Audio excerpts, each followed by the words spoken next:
नहीं होते, लेकिन धीरे धीरे बढ़ रहे हैं। शुरू में ये होता था कि आईआईटी कानपुर एक क्लोज बाउंड्री टाइप की है, उस तरीके का एक मानसिकता थी, लेकिन समाज में अगर अच्छे लोगों को लाना है अंदर तो सभी को बताना पड़ेगा कि यहाँ क्या हो रहा है।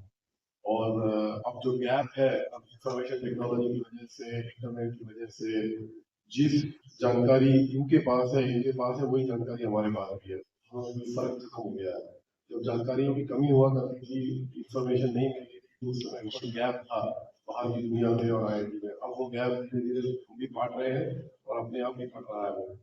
तो हम ये चाहेंगे कि आप जैसे युवा बच्चे जो आगे आके आना चाहते हैं, आईआईटी में पढ़ना चाहते हैं, वो हमारे आए, देखें। इससे आपका आत्मविश्वास भी बढ़ेगा, इससे उनको जानकारी जब आमने सामने दिखाई देती है तो उससे एक अलग प्रभाव मन में पड़ता है। जिस प्रकार जो तैराकी जो है वो ऑनलाइन नहीं पढ़ाई जा सकती, तैराकी के लिए पानी में जाना पड़ता है। ऑनलाइन कोरोना के समय बड़ा चुनौतियां थी, कैसे हम इंजीनियरिंग पढ़ाएं, तो उस चुनौती को पीछे छोड़ दिया। इसी प्रकार इन बच्चों को भी, और बच्चों से मैं ये कहना चाहूंगा कि आईआईटी का एम रखिए, लेकिन ऐसा नहीं है कि यहाँ नहीं होगा तो पहाड़ टूट पड़ेगा।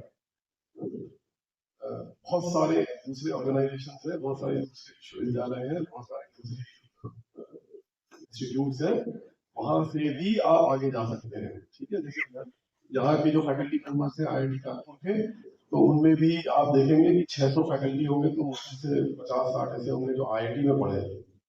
बाकी सब दूसरे विश्वविद्यालयों से पढ़ के फिर यहाँ आए हैं पढ़ाने के, और अब शोध कर रहे हैं। इसरो जो चंद्रयान भेजा, मंगलयान भेजा, गगनयान भेजा, वहां पे भी जो कार्यरत जो इंजीनियर है, उसमें से भी एक छोटा प्रतिशत आईआईटी के बच्चों का है, बाकी दूसरा प्रतिशत दूसरे कॉलेजेस का है। तो आईआईटी का एम रखना है, लेकिन ऐसा नहीं है कि आईआईटी में नहीं होगा तो हम खत्म हो गई है ना, जीवन खत्म हो गया, ऐसा नहीं है ना। तो जीवन को आगे बढ़ने के बहुत से रास्ते हैं, आईआईटी का एक रास्ता है। तो जो जो तैराक होता है वो, उसको उसको पानी कितना भी गहरा हो उससे क्या लेना देना है, उसको तो ऊपर तैरना है। तो अगर आप ऊपर तैरते हैं, अगर तैराकी जानते हैं, तो आप लॉ पढ़िए, ऊपर रहिए, बायोटेक्नोलॉजी पढ़िए, ऊपर तैरिए, एरोनॉटिकल इंजीनियरिंग पढ़िए, ऊपर तैरिए, है ना। तो उसमें तैराक जो होता है उसको गहराई से डर नहीं होता है ना, जितना गहरा होता है उसको तो और मजा आता है ना, क्योंकि उसको तो ऊपर तैरना है। तो ये उसका बीज मंत्र जो है वो एक्सीलेंस है ना, एक्सीलेंस हम समझते हैं ना। हम्म? कुछ भी कार्य करना है उसमें एक्सीलेंस की तरफ जाना है। अगर आप एक पंडित है, पुजारी है, उसमें एक्सीलेंस लाना है। आज संस्कृत बोलने वाले बहुत कम बचे हैं इंडिया में, है ना? उसमें अगर आप टॉप में रहेंगे तो बहुत आगे बढ़ सकते हैं आप। हम्म? अगर आप बायोटेक्नोलॉजी पढ़ रहे हैं उसमें आगे जाना है। अभी आप कोई वो बेटी कह रही थी कि मैं मेडिकल छोड़ के यहाँ आ जाऊंगी। अभी आईआईटी कानपुर एक मेडिकल स्कूल शुरू कर रहा है इसी प्रांगण के अंदर, 500 बेडेड मेडिकल स्कूल। और अभी आपको पता होगा कि मेडिकल का कोई भी आयाम ले लीजिए, उसमें बिना टेक्नोलॉजी के नहीं होता है।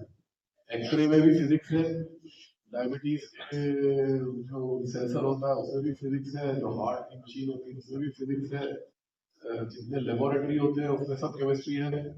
तो कोई भी मेडिकल टेक्नोलॉजी का आयाम जो है वो बिना इंजीनियरिंग के, बिना टेक्नोलॉजी के, एमआरआई स्कैन है, जितने भी तमाम, कोई भी अंग प्रत्यंग ले लीजिए वहां पे टेक्नोलॉजी घुसी हुई है।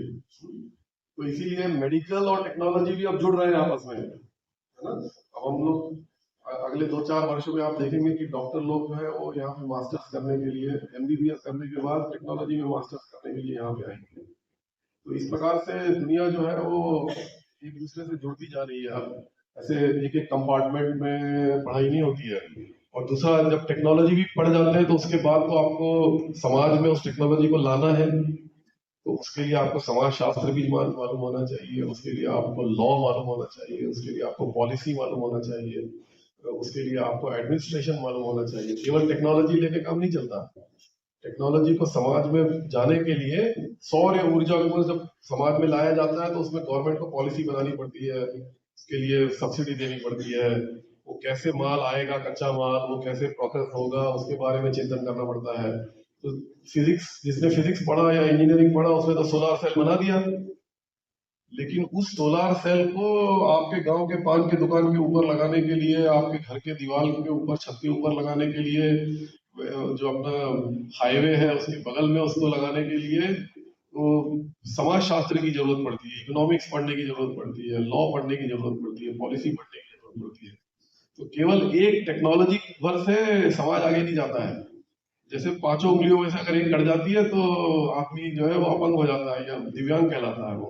तो सबका जरूरत है। तो ऐसा जरूरी नहीं है कि आप इंजीनियरिंग ही बने, जो भी बनेंगे वहां पे एक्सीलेंस की तरफ जाना है, और ये आईआईटी कानपुर जो है हमको पढ़ाता है। तो आईआईटी कानपुर में आप तकनीक तो पढ़ते ही हैं, लेकिन साथ में जीवन में एक्सीलेंस की तरफ कैसे बढ़ना।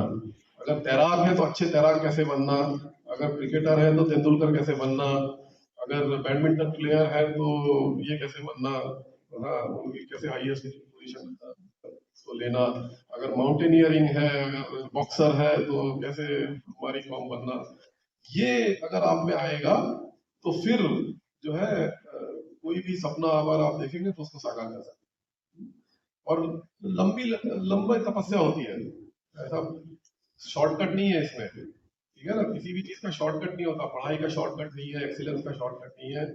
हर चीज को अच्छे से करने के लिए लगातार मेहनत करते रहना पड़ता है। और ऐसा नहीं है कि आईआईटी में बीटेक हो गए तो अब हो गया सब।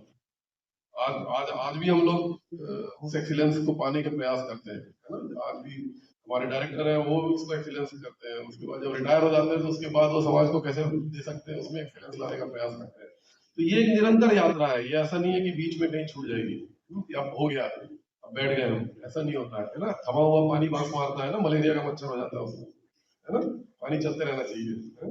तो जो यात्रा आप लोगों ने शुरू की है, मैं इसमें आशा करता हूँ कि आप लोग इसमें आगे बढ़ेंगे। आईआईटी का एम रखिए, लेकिन दूसरे आयाम भी है उसकी तरफ भी देखिए। जैसे आज यहाँ आए, मैंने पहले दिन बताया, और भी दूसरे आयाम है वो भी देखिए।